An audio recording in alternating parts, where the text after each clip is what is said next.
Okay, welcome. Episode 59 of Negronis with Nord. Been a busy month for me. We took a little break. I was out in Napa at a big advertising conference. I had my birthday, which I spent 14 hours of violently and aggressively vomiting, unable to leave my bed, which was a great way to turn 39, especially when most of my family was in town to celebrate. So that was a big bummer. We had our big black tie event, which was fantastic and a lot of fun. Clients, influencers we saw out there, thank you for attending.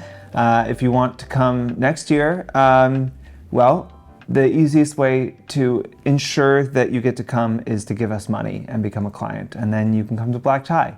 Been a busy month. I'm actually going to Cuba on Friday, and then that's it. I'm like done. I don't want to travel anymore. I don't have any plans until my wedding in September. I'm sure that will change, but I'm also looking forward to having a few months with nothing to do except plan and execute a wedding. Let's jump into some questions here, because also we are waiting to get some AC installed in this office, and it's like 100 degrees right now, and I'm in a suit like fucking dying, which is why I'm drinking this LaCroix. First question is about agents and managers. You know, they've been working with an agent for a while. They're currently on their own, trying to figure out if they should search for new representation or continue representing themselves. This question has been something we have talked about for as long as we've done this show. I have always had pretty strong opinions about representation and influencers. Ultimately, I think it is a really personal decision. Managers are going to be happy to take you on, especially if you're making, more than 100K a year.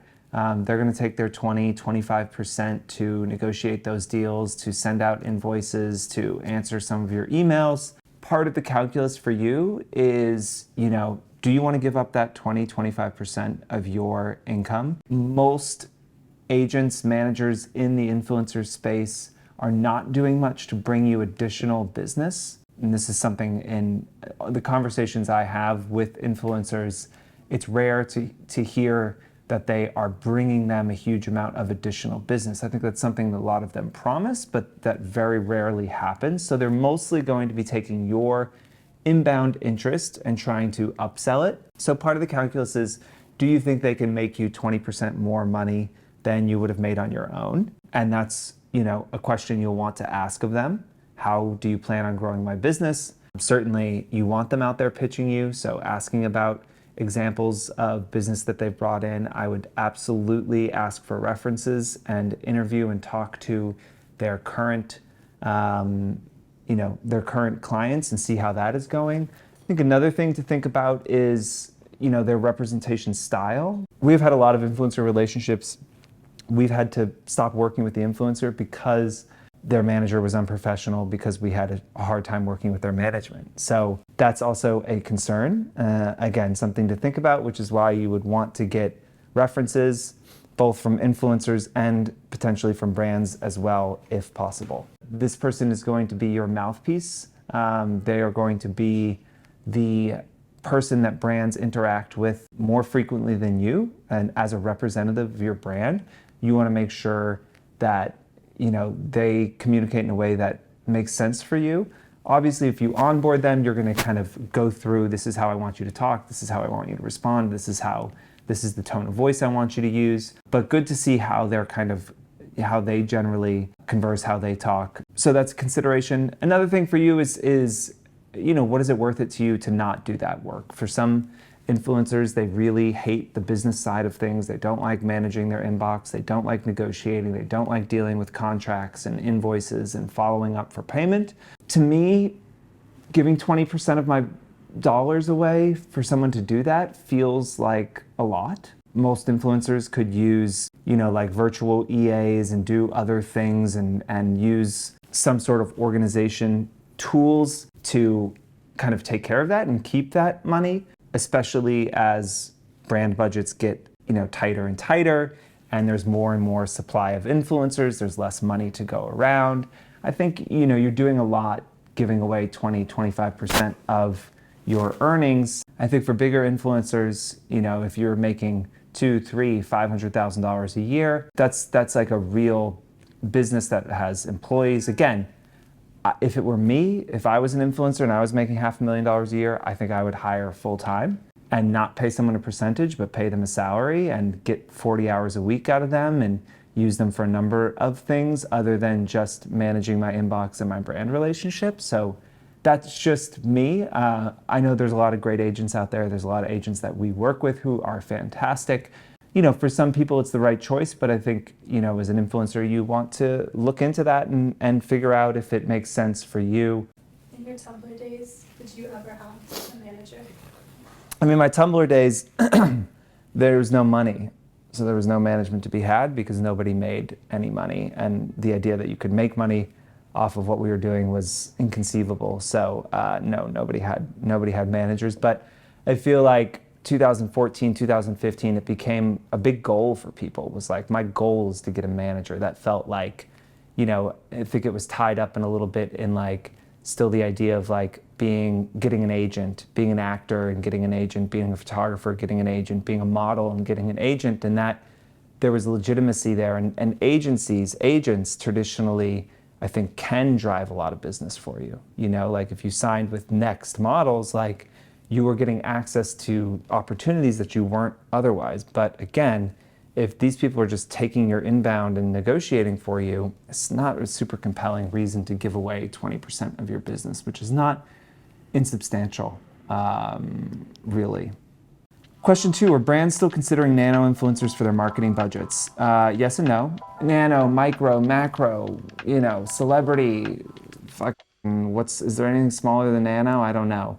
Brands, I think look at this stuff as kind of tools, and there are different types of influencers that make sense for different kinds of programs, that make sense for different kind of products, that make sense for different types of campaigns. This is what I will say as a micro or nano influencer. As the brand gets bigger, it gets harder and harder for that to make sense. If we are working on a campaign, we have one influencer with 10,000 followers and one with 500,000 followers. It takes the same amount of time to execute and create a sponsored post for the person with 10,000 followers as with 500,000, but it takes 50 people with 10,000 followers to reach 500,000 followers, 500,000 people, right? It is harder as a brand gets bigger to work with smaller influencers because the scale that they need to reach their goals is so much larger. Now, flip side, obviously as an emerging influencer, it's easier to work with smaller emerging brands, right? In the same way that a bigger brand, needs more scale because their goals are quite large for what they need out of those partnerships. A smaller brand isn't going to be able to pay the $20,000 that it costs to work with an influencer with 500,000 followers on a couple of posts, right? And so they will go to smaller influencers to work with them in a way. So, there's opportunity there that doesn't exist for bigger influencers. I mention this because I think it is good to understand the realities of where brands are constrained as you think about a strategy of how you are going to pitch brands and how you're going to build your business. Because yes, they have budget, but they might be saying no because they don't have time. Whereas on a smaller brand, they may have some budget, but they have to say no to the big influencer because they don't have enough budget. And so you just, you have to think of all of those constraints. All of those things are real. Wherever you are in your kind of following, I would encourage you to pitch brands that are kind of at a similar place. If you're an emerging influencer, pitch emerging brands. If you're an established influencer, pitch established brands. Now, I will say, across a lot of our big clients, we are working with micro and nano. Best example is Sephora Squad. That's got people from 5,000 to 5 million followers, and Sephora is really focused on getting together a group of influencers into the Sephora Squad that, do have a wide array of followers. That's something that's really important to them and is part of their kind of values. And so they put that extra time in to make sure that they can work with influencers of all sizes. Not every brand is like that. I will say it continues to be true that smaller influencers have higher engagement rates, often have more sway over those audiences. So from a data standpoint, nano and micro influencers still outperform follower to follower a larger influencer, the problem is the time. The time that you're spending to execute on these campaigns is a very real cost, often a realer, more important cost than the actual money to the brands, and it's worth knowing that. Last question, thoughts on influencer courses? I feel like some of them are a scam. There's been an explosion over the last couple of years generally of people selling courses. This is seen as a way to make a quick buck. I do this show, right? I have said from, I think, episode 1 of back when it was Drink with James, right? That like, you can't hack your way into success, right? Watching the 300 episodes or whatever we have of this, if you watch that and you do everything I say, it doesn't mean that you're going to be successful. Ultimately, you should use these educational resources to try and challenge yourself, to try and learn something new, to stay focused on your craft. Remind yourself of things that you probably already know but are good to be reminded of. I think a lot of business and even self-help advice is like that. There are things that it's just nice to be told again. It's nice to hear it in a different way, to remind yourself that those basics are still the things that you really need to focus on. It's why we say over and over and over and over and over again, right? Like, focus on your community, build a community. Like, this is a relationship between you and your followers. That is what you are monetizing, is that relationship.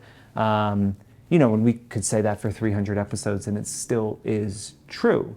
Again, some of these courses, they get sold in, somebody grew a big following, and they feel like, okay, now I'm going to tell you how to be an influencer. But that has more to do with right place, right time, right content focus creates that following, right? Going back to, again, Tumblr, me having one of the biggest followings on Tumblr back in the day was because I got put on a recommended users list. While I understood the platform, ultimately getting on that list is what created that following. And so for some people, it's, a lot of times the success that they have isn't replicable, right? And so I think these courses inherently are marketed as ways where you will learn what I know, you will be more successful. If someone is out there selling that to you, it's probably not true. And I think there are probably not many really successful influencers out there who have become successful because of a course that they took. If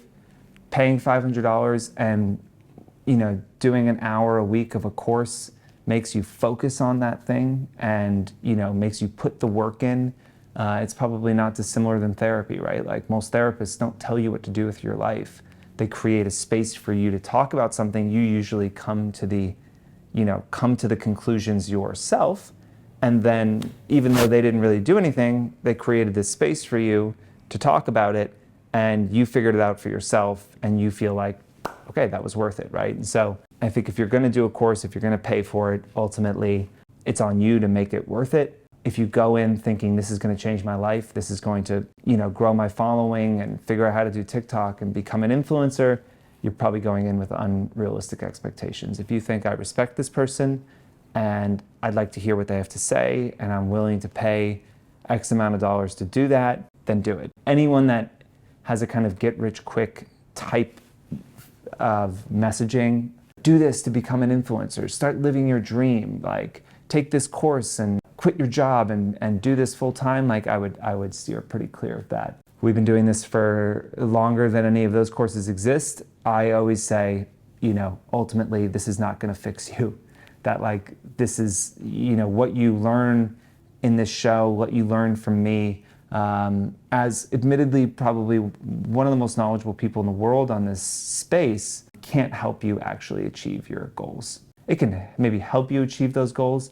It is not going to dramatically increase the probability that you will achieve those goals. Ultimately, that's on you. That's on your ability to build a community, create content that is compelling, and a lot of that is inherent. And a lot of anyone's success is luck.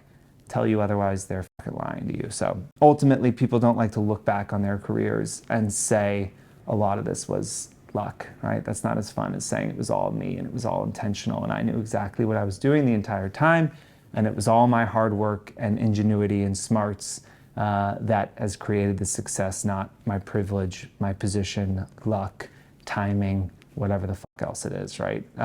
So once someone starts selling courses to increase our luck, maybe then we'll pay for them. But with that, I will thank you for joining. Hopefully next week we'll have an air conditioning unit and I make it back from Cuba unscathed. Mostly worried about the water, as I was just very sick a few weeks ago. I do not want to get sick again, but we'll roll the dice. I'm very excited to get down there, take some photos, hang out with the family. As always, like, subscribe, share on YouTube, ask us questions. We'll see you next week.